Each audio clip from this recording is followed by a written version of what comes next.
For weeks, they have crossed borders, in cars, buses, so many on foot, to escape a brutal and indiscriminate Russian assault. The UN says 2.5 million have fled so far, the majority crossing into Poland, most women and children. Their faces, scared, confused and exhausted. The elderly, too. Others in wheelchairs. Larissa tells us when the house across the street was bombed, she and her granddaughters had to run. A 5-minute drive from the border, volunteers handing out supplies, assigning rides and shelter.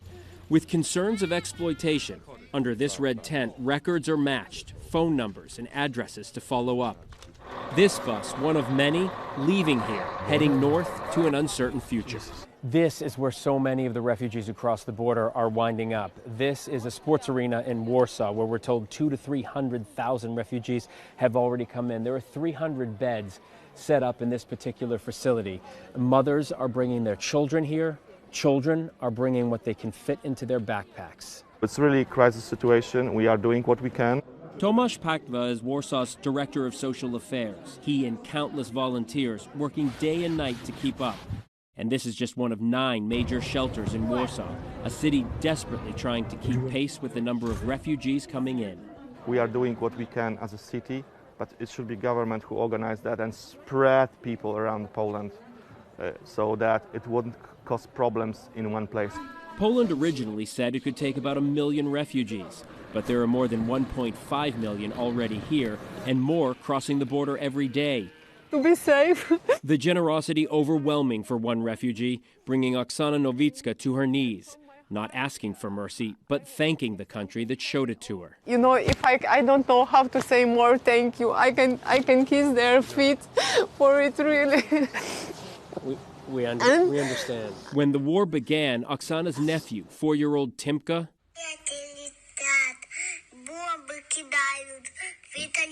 describing the war above him from a basement shelter.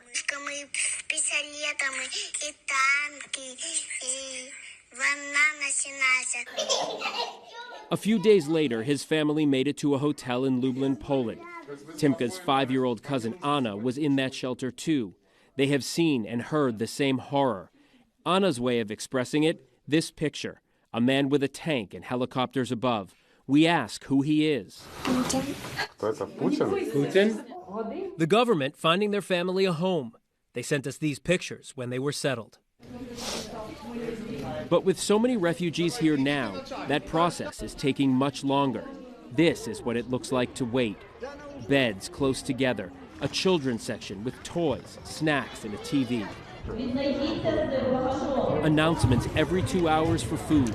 Doctors offering medical attention, and now a therapist on staff to heal the wounds we can't see, the trauma of war. Ми їхали, ми були в шоковому стані на території України, приїжджали ці всі блокпости, бачили, коли на полі просто ковшом риють ями. Alonia Nagorna is here with her children, her husband back in Ukraine fighting for their freedom. Like so many we've met, all they have now is each other. Fear of the unknown, but hope their country can survive. A few beds down from Alyona, this mother, clutching her child's head as she sleeps, her daughter holding on to mom with both hands. At least for tonight, they will call this bed home.